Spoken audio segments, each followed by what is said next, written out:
Oke, selamat pagi semuanya. Terima kasih sudah hadir di live IG kita hari ini. Ikut dari yang kemarin kita bincang santai terkait PDM, tapi hari ini kita kedatangan teman-teman dari tim IT yang lain, yang pasti juga lebih keren-keren lah dari yang kemarin ya. Di sini di samping kanan saya ada Mbak Ika, di bawah saya pasti udah terkenal ya, karena kemarin-kemarin udah ikut Mbak Aya. Halo. Hai. Dan yang cowok paling ganteng ini namanya Mas Aryo. Halo Mas Aryo. Halo. Oke, tema kita hari ini kita mau ngomongin terkait masalah pengisian PDM ya. Pengisian PDM ini kan masih ada yang banyak bertanya-tanya nih. Kita runut aja kali ya teman-teman ya. Dari pertama nih. Apa sih yang harus dilakukan sebelum kita mau mengisi PDM nih? Siapa yang mau jawab nih? Sweet dulu, Sweet. Boleh Sweet. Boleh dari aku dulu mungkin kali ya. Boleh. Iya. Silakan, Jadi teman-teman saat pertama kali nih buka MySAPK, kemudian pilih menu pemuktahiran data mandiri, yang perlu kita tahu pertama kali adalah mengisi unit verifikator ya. Unit verifikasinya tuh kita pilih dulu. Ya, jadi di situ nanti kita memilih di mana kita akan diverifikasi datanya. Ya, biasanya nanti kalau misalnya unit kita nggak ada, kita harus tanya nih ke misalnya pengelola kepegawaiannya, kita nanti milihnya ke unit yang mana sih unit verifikatornya supaya tidak salah alamat nanti ya pada saat verifikator melakukan verifikasi datanya. Berarti bisa pilih verifikasi paling terdekat berarti ya? Begitu ya Mbak Ika ya?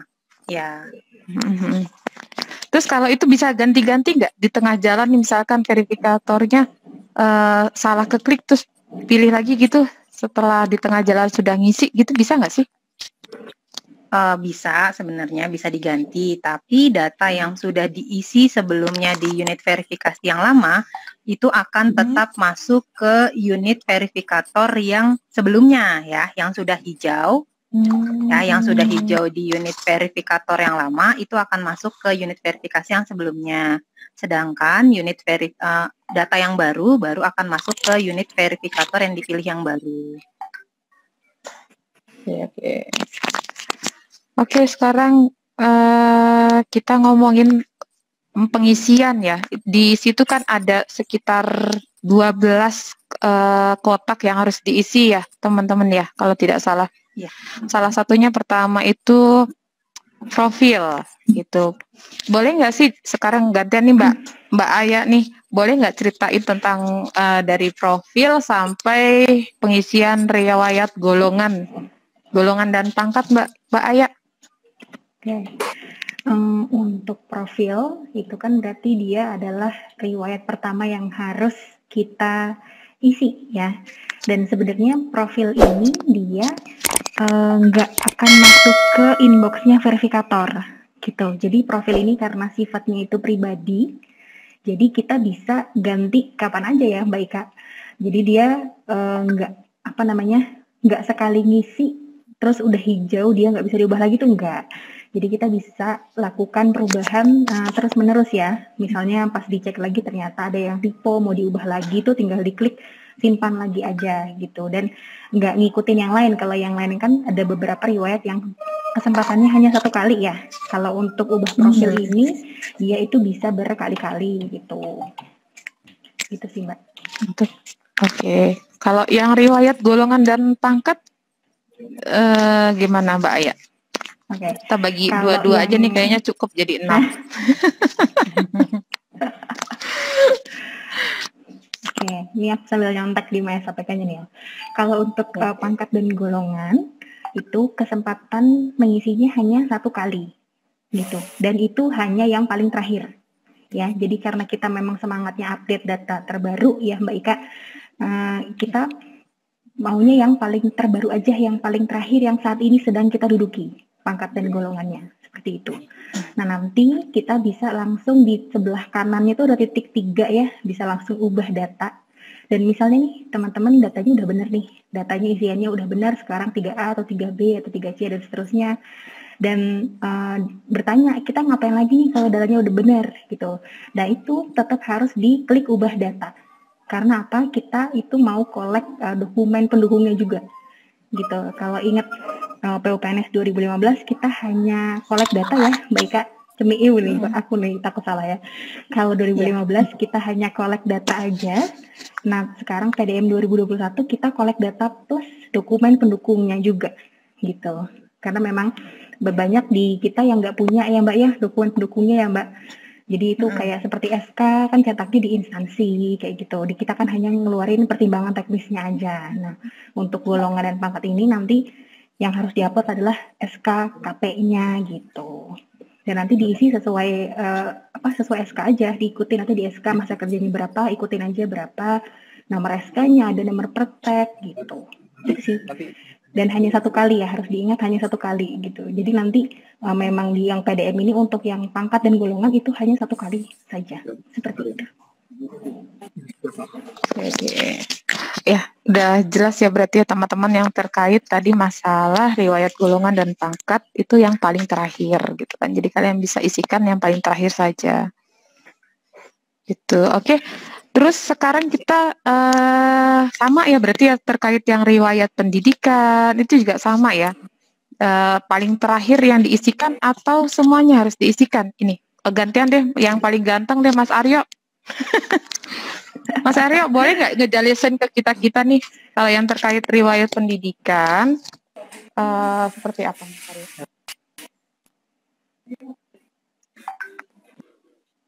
Mas Aryo-nya muter-muter. Mas Aryo-nya loadingnya ini ya agak. Udah kita ke Mbak Ika aja deh. Mbak Ika nih, ini IT senior kita. Gimana Mbak Ika? Tadi apa ya? Terkait keputus kebiasaan nih, nggak fokus nih. Keputus ya. Ini tadi Mas Aryo keputus, jadi Mbak Ika saya tanya yang tentang tadi kan dijelaskan tentang riwayat golongan pangkat kan paling terakhir yang kita masukkan. Kalau untuk yang riwayat pendidikan apakah juga sama, cuman paling terakhir kalau misalkan kita punya sampai S3 gitu kan. Itu apakah S3-nya saja yang dimasukkan atau sampai SD malahan yang harus dimasukkan? Atau enggak gitu Mbak Ika? Ya, jadi mekanisme pengisian untuk riwayat pendidikan saat kita pertama kali nih klik buka riwayat pendidikan. Kita cek ya, yang paling atas itu apakah sudah riwayat kita terkini. Ya, misalnya Mbak D nih pas buka, kok saya masih S1, saya sudah S3 nih sekarang gitu ya. Tapi dengan catatan S3-nya sudah disetujui oleh BKN. Ya, sudah ada surat pencantuman gelarnya. Nah, itu bisa ditambahkan pendidikan S3-nya saja dulu. Karena biasanya kan kalau S3 sudah ada S2-nya juga ya. Nah, nanti S2-nya bisa ditambahkan di PDM MySAPK saat dibuka lagi nanti. Jadi pokoknya pendidikan itu kita bisa update yang posisi kita saat ini, tapi yang sudah disetujui oleh BKN. Ya, kalau memang punya jenjang pendidikan lebih tinggi, misalnya S2 atau S3 dan jenjang pendidikan itu sudah disetujui oleh BKN, maka itu boleh ditambahkan. Tapi kalau memang jenjang pendidikannya belum disetujui oleh BKN atau belum pernah diusulkan ke BKN ya jenjang pendidikannya, itu ubah saja yang posisi saat ini, ya. Karena harus ditetapkan pencantuman gelarnya terlebih dahulu ya berarti ya. Ya, dari betul, BKN karena ini catatan buat teman-teman bahwa pendidikan itu yang diakui di kepegawaian adalah yang sudah disetujui oleh BKN baik pusat maupun kantor regional. Oke. Nah, Mas Aryo sudah bisa join ya? Mas Aryo mau nanya dong sekarang. Kita mau nanya, nih ada yang termasuk saya juga belum mengisi yang terkait riwayat peninjauan masa kerja. Itu saya nggak paham. Itu belum saya isi. Apa sih PMK gitu? Saya takut salah kan. Jadi mumpung ada teman-teman juga di sini, saya termasuk netizen yang bertanya ini, PMK ini apa sih gitu. Halo Mas Aryo. Mas Aryo muter. Kayak Mas Aryo setiap setiap ditanya langsung jaringannya muter. Jaringannya langsung muter Mas Aryo nih. Iya. Gimana nih? Halo Mas Aryo. Oke. Boleh deh. Ini Mas Aryo kayaknya akses di kantor, kayak lagi di kantor ya ini ya. Iya, di kantor kayaknya. Halo Mas Aryo, sudah bergabung lagi?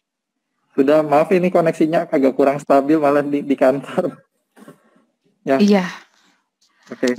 Boleh dong Mas Aryo, nih termasuk netizen juga mau bertanya tentang PMK. PMK itu apa sih Mas Aryo? Pengisiannya seperti apa? PMK itu kan kalau biasa disebutnya kan peninjauan masa kerja. Jadi kalau misalkan kita sudah pernah bekerja di instansi pemerintah atau di swasta sebelum kita masuk sebagai ASN atau PNS, nah kita bisa mengajukan yang namanya PMK atau peninjauan masa kerja. Kalau untuk swasta itu kan minimal untuk masa kerjanya 2 tahun karena dibagi 2. Jadi untuk kalau misalkan sudah 2 tahun berarti dia hanya 1 tahun yang diakui. Kalau di pemerintahan dia bisa full 100%. Jadi misalkan yang bersangkutan itu sudah bekerja di instansi pemerintah sebelumnya selama 4 tahun dan bisa dibuktikan dari SK dari pekerjaannya itu bisa diajukan maksimal 8 tahun untuk PMK-nya yang bisa diakui. Nah itu bisa diunggah saja surat keterangan bekerjanya dari instansi atau dari swastanya gitu. Oke, seperti itu ya. Kita sambil ini kita boleh cek dari chat-chat boleh ya? Biar sekalian nih teman-teman ada nih. Nih, saya bacakan satu nih juga termasuk nih yang kita belum jelaskan dari Din Manulang. Oke. Untuk riwayat orang tua bagaimana ya Mbak? Saya sudah isi data ayah, sudah tersimpan, tapi ketika kembali ke profil data, kok isinya hilang lagi? Nah ini kebanyakan juga nih bertanya, ketika kita ngisi data, itu tuh masih tetap merah gitu, itu sebenarnya tidak apa-apa, atau harus diyakinkan tetap hijau, jadi harus diulang-ulang? Gimana? Boleh Mbak Ika atau Mbak Aya atau Mas ini, atau tiga-tigaan ngomong mungkin biar kompak gitu. Boleh. Mbak Aya apa mau aku? Mbak dulu. Oke, jadi semua usulan perubahan data ya baik ubah maupun penambahan data di MySAPK itu konsepnya adalah usulan. Jadi Bapak Ibu saat kita menginput, menambah atau merubah, kayak misalnya, oh ini kok saya sudah rubah nih riwayat golongan, tapi kok nggak berubah di riwayatnya. Nah silahkan cek histori pengajuan. Ya, di histori pengajuan, usulan perubahan data itu akan masuk di situ. Nah, nanti kita pantau di situ. Akan ada proses verifikasi dan approval dari instansi. Ya, setelah datanya disetujui, baru akan merubah riwayat atau data profil Bapak Ibu sekalian. Ya. Kemudian untuk orang tua atau keluarga. Untuk riwayat keluarga, itu mekanisme untuk menghijaukannya agak beda ya. Kalau tadi kan di riwayat golongan misalnya sudah merubah atau menambah satu riwayat, dia langsung hijau. Kalau orang tua, keluarga terutama, itu sudah ditambah-tambah, kok nggak hijau-hijau gitu ya. Nah, itu di semua tab-nya harus diklik data saya sudah sesuai. Jadi diklik di tab orang tua, di tab di keluarga, di pasangan, dan anak, itu semua diklik dulu. Kalau sudah diinput datanya, baru kita klik data saya sudah sesuai. Mekanisme ini juga digunakan di SKP dan di riwayat CLTN. Ya. Mungkin Mbak yang mau menambahkan? Mungkin aku tambahin gini ya, kemarin itu memang banyak tanya ke kami, kok saya udah ngisi tapi belum hijau gitu ya.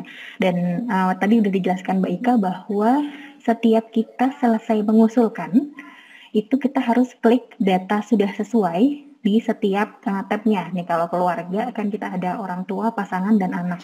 Kalau sudah selesai mengusulkan, diklik tiga-tiganya di data sudah sesuai, baru nanti dia hijau gitu. Dan usulannya kita ngeceknya tadi dijelaskan di histori pengajuan. Jadi kalau misalnya kita sudah melakukan pengusulan penambahan ya, Terus pas dilihat lagi, loh kok masih kosong? Itu bukan kosong, tapi memang belum muncul. Karena apa? Karena masih ada tahap verifikasi oleh verifikator instansi dan approval oleh approver instansi. Gitu. Jadi masih ada 2 tahap untuk melakukan persetujuan dari usulan kita. Gitu. Jadi kalau pas udah nambah kosong, ya jangan heran, lihatnya di history aja. Nanti kita bisa tracking di situ ya, usulan kita sampai mana gitu. Oke, berarti nanti tergantung verifikatornya, kita tinggal hubungi verifikator gitu ya, begitu Mbak Aya ya. Sebenarnya Kita kalau isi di misalnya pengajuannya. sebenarnya kita nggak perlu ngubungin verifikator kalau kita datanya baik-baik aja ya. Maksudnya kalau saya udah bener nih nambahin, ya tunggu aja di history pengajuan. Kalau misalnya sekarang ngusulin nih status usulannya namanya inbox berkas, kalau nggak salah ya, inbox berkas. Itu artinya usulan kita sudah masuk ke inboxnya verifikator, di waiting sudah waiting list nih, sudah nunggu, tinggal nunggu verifikator untuk verifikasi. Ya udah kita tunggu aja. Nanti kalau verifikator sudah melakukan verifikasi, nanti status usulannya akan berubah jadi terverifikasi oleh instansi seperti itu. Gitu. Jadi kita ya udah nunggu aja. Oh berarti belum nih, kita cek lagi. Oh berarti sudah terverifikasi. Gitu. Jadi kita nggak perlu sampai ngubungin verifikator kalau memang data kita sudah benar ya. Itu nggak usah sampai ke verifikator sih, kita nunggu aja. Memang tujuannya histori pengajuan itu ya untuk tracking ya Mbak Ika ya. Jadi biar mempermudah kita juga dan kita sama-sama tahu, oh usulan saya sampai mana gitu.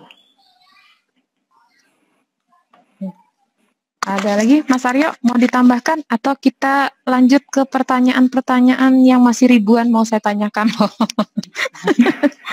Boleh. Mumpung nih di sini juga chat teman-teman sudah mulai banyak sih.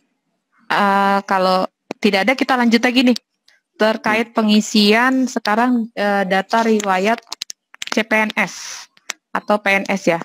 Boleh nggak dijelasin Mas Aryo yang kalau CPNS itu pengisiannya sampai apa? Kalau PNS itu kayak SPMT ya? SPMT itu seperti apa sih gitu? Kalau misalkan tidak punya atau tidak ada itu seperti apa pengisiannya? Itu banyak sekali juga ditanyakan.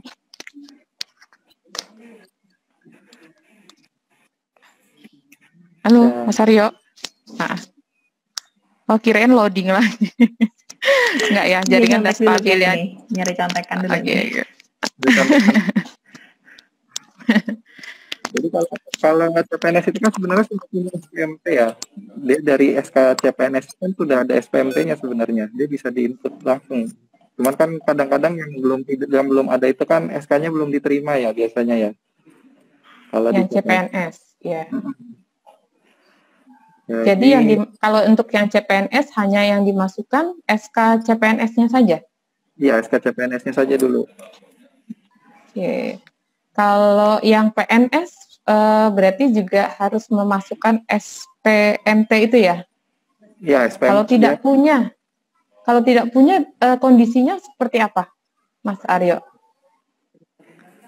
Apa boleh digantikan dengan apa SK lain atau kalau tidak punya? Kenapa? Dikosongkan saja. Oh gitu. Oh berarti tidak semuanya juga nggak apa-apa ya? Nggak diisi semua juga tidak apa-apa berarti ya? Nah iya kan kadang ada pertanyaan teman-teman, nanti kalau ada beberapa yang tidak diisi nih nggak bisa diklik jadi hijau nih gitu. Kebanyakan pertanyaannya kan seperti itu ya. Sih. Nanti itu sebenarnya ada yang opsional, ada yang wajib Mbak. Jadi kalau misalnya kita klik lanjutkan lalu keluar warning merah di salah satu field, itu berarti wajib. Kalau enggak, wajib. Berarti dia nggak wajib diisi. Seperti SPMT itu nggak wajib, C2TH itu juga nggak wajib, seperti itu sih. Ya, Oke. sama sebenarnya kayak misalnya nomor STTPL gitu ya. Nomor STTPL itu biasanya ada di SKPNS. Nomor surat dokter itu juga ada di SKPNS datanya. Jadi dalam satu SKPNS itu biasanya kita sudah bisa melengkapi apa yang dibutuhkan di riwayat CPNS PNS. Cuman memang ada data-data yang tidak mandatori ya, tadi seperti SPMT, C2TH, surat keterangan dokter, dan nomor karpet itu tidak mandatori. Kalau tidak ada silahkan dikosongkan. Kemudian untuk dokumen, kalau ada tulisannya opsional, berarti nggak wajib untuk diunggah ya. Oke, sekarang kita setelah pengisian riwayat data CPNS berarti riwayat keluarga ya, riwayat keluarga. Kalau tidak salah riwayat keluarga itu, kalau yang untuk anak di situ ada pengisiannya harus mengisikan KTP atau KIA, ya.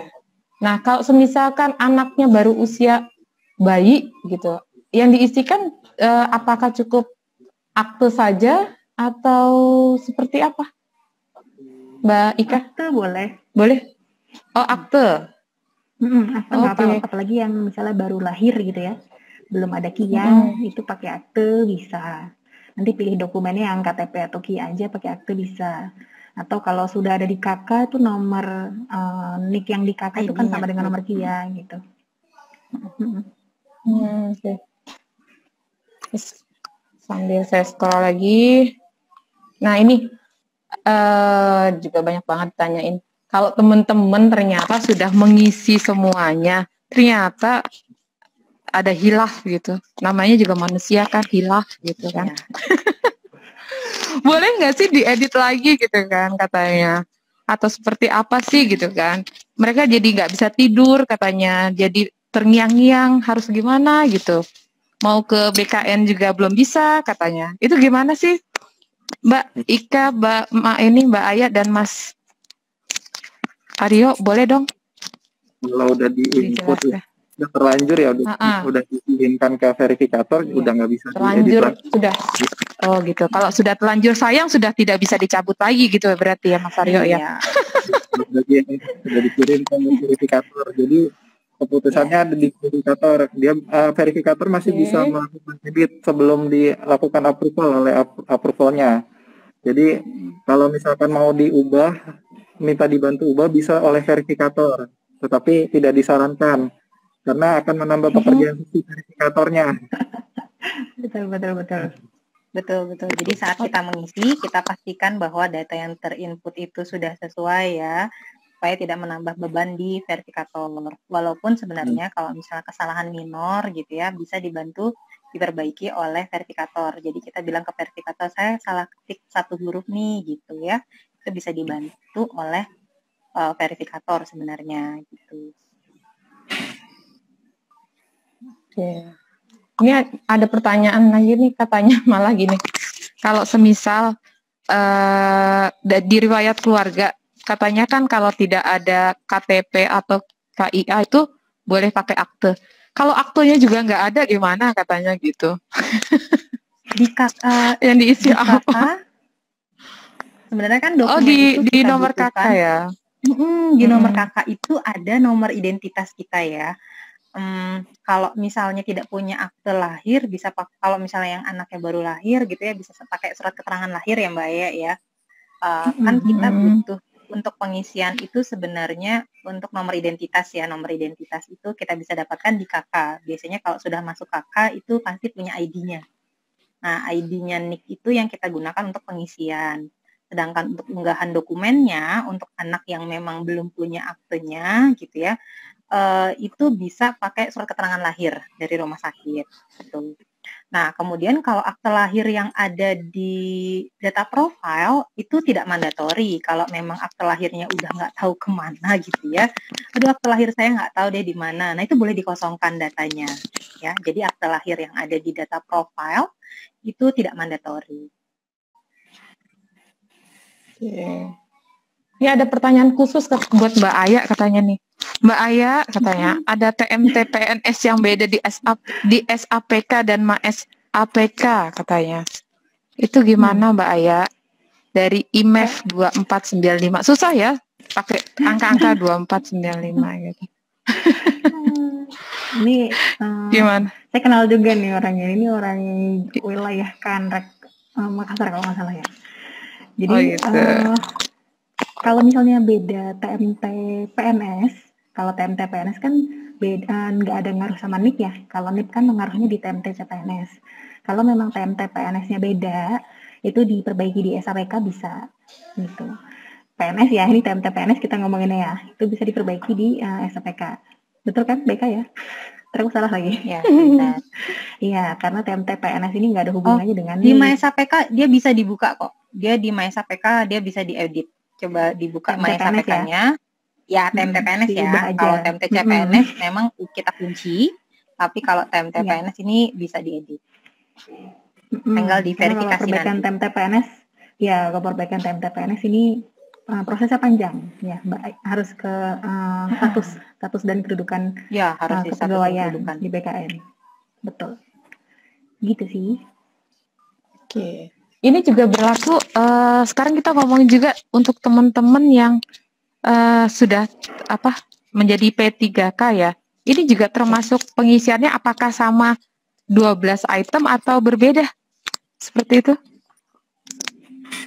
Untuk P3K lebih sedikit Mbak riwayatnya. Mungkin teman-teman P3K yang login ke MySAPK, P3K itu hanya 5 riwayat ya. 5. Jadi hanya mengisi data personal, diklat, penghargaan, keluarga dan organisasi saja. Hanya 5 riwayat saja. Mas Aryo, saya nanya dong, ini ada yang nanya, kalau ada yang pensiun PMT 1 Oktober, apakah juga perlu mengisi MySAPK katanya? Mas Aryo. Yang 1 Oktober ini. 1 Oktober dia udah pensiun ini. Oktober 2000. Oktober sekarang udah Oktober. Ya. Mungkin ini Mbak Desi ini lupa menuliskan tahun. Mungkin kayaknya kalau saya lihat kayaknya 2021 ya. Nggak mungkin 2019 kan ya. Ibu saya pensiun TMT tanggal 1 Oktober. Perlu nggak sih masih mengisi MySAPK gitu? Ya, tidak perlu Mbak untuk pengisian yang sudah 1 tahun sebelum sudah mau bisa pensiun atau BUP itu tidak perlu mengisi lagi karena kan ada kemungkinan sudah diusulkan pertek pensiunnya. Jadi kalau misalkan ada perbedaan data nanti kan harus melakukan revisi lagi perteknya gitu. Jadi bisa lebih baik kalau memang tidak mau diupdate tidak apa-apa kalau yang sudah mau pensiun. Gitu, maksimal dia yang pensiun di tahun 2022 gitu. Ya, Desember ya. Desember sampai Desember 2022 dia tidak wajib. Tidak wajib atau tidak perlu update. Oke, teman-teman ini nggak kerasa kalau ngobrol sama kalian tuh bawaannya pinginnya 1 hari gitu kan. Tapi ya gimana gitu kan. Kira-kira ada lagi nggak sih yang kelewat dari aku gitu yang mungkin teman-teman yang biasa juga kan teman-teman IT ini juga pasti banyak banget keluhan ribuan, ratusan juta mungkin malahan terkait PDM ini gitu kan. Ada lagi nggak sih yang kelewat dari obrolan kita bincang santai tanpa kopi hari ini gitu? Paling dari saya ada nih sedikit paling kalau misalkan sudah terlanjur ngisi salah dan memang sudah ditolak atau diterima sama verifikator, nanti nggak perlu khawatir, nanti datanya bisa diperbaiki lagi setelah PDM ini selesai. Jadi di tahun 2020 nanti bisa dilakukan update lagi. Nanti untuk yang riwayat yang lainnya yang belum sempat diupdate atau yang terlanjur salah diupdate nanti bisa dilakukan update kembali di tahun depan. Seperti itu. Benar. Kalau saya titip pesan buat teman-teman yang mungkin temannya sekarang sedang tugas belajar, yang temannya sedang CLTN, tetap diingatkan untuk mengisi PDM. Ya, misalkan kalau lagi tugas belajar atau CLTN kan sedang tidak aktif di kantor ya, tapi mereka tetap harus mengisi PDM. Itu kalau dari aku. Mungkin Mbak ya? Apa ya, udah diambil semua. Oh ini yang P3K pokoknya walaupun dia jumlahnya 5 tapi sama semuanya ya, isiannya semuanya sama, tidak ada yang berbeda ini ya. Sama. Betul. Jadi walaupun lebih sedikit tapi tetap yang diisi itu sama dengan yang PNS, semua wajib diisi, semua wajib hijau gitu. Pesan aku yang penting jangan sampai lewat waktu periode gitu. Apalagi ini berarti tinggal yang periode 3 ya. Dari yang tinggal yang periode 3 sampai 14 Oktober gitu harus selesai diisi karena ada sanksi ya Mbak Ika di KPK kita kalau misalnya yang tidak mengisi pemutahiran data mandiri nanti pelayanan kepegawaian ke BKN akan di freeze gitu. Putus ya gitu ya. Jadi bukan cuman mantan doang yang bisa mutusin ya gitu kan. BKN juga ya. Oke, ini teman-teman netizen, mohon maaf kita pengennya sih satu hari bersama kakak-kakak cantik dan kakak ganteng satu lah. Kalau aku bilang nggak cantik semua nanti Mas Aryo sedih gitu kan. Ini bisa diulang-ulang. Jadi kalian bisa sambil tiduran, sambil apa bisa kalian lihat lagi kita mau sore, mau pagi, mau ini. Kalau mau lihat lagi biar nggak ragu-ragu lagi ngisinya gitu kan. Atau besok juga masih ada lagi bersama Mbak Aya juga. Semoga nggak bosan ya. Sama Mbak Aya lagi, nanti mungkin sama teman-teman yang lain yang bisa gue join lagi. Oke, karena waktu teman-teman juga di tim IT ini juga lagi tersebar di seluruh Indonesia ya. Jadi terima kasih banyak saya ucapkan ke teman-teman Mbak Ika, Mbak Aya, Mas Aryo untuk pagi ini ngobrol bincang santainya terkait PDM. Mudah-mudahan teman-teman di penjuru seluruh instansi udah nggak ada yang galau-galau lagi, udah bisa tidur nanti malam gitu kan, walaupun tetap harus diisi. Oke, terima kasih ya. Ada lagi? Ada yang mau pantun mungkin? Nggak ada ya? Ini seri bukan pantun soalnya hari ini. Kemarin. Kalau kemarin seri pantun, kalau ini kita serinya ketawa-tawa aja sambil serius mengisi PDM. Oke, terima kasih. Selamat pagi. Assalamualaikum. Selamat pagi. Waalaikumsalam. Terima kasih. Selamat pagi. Terima kasih Dadah. ya.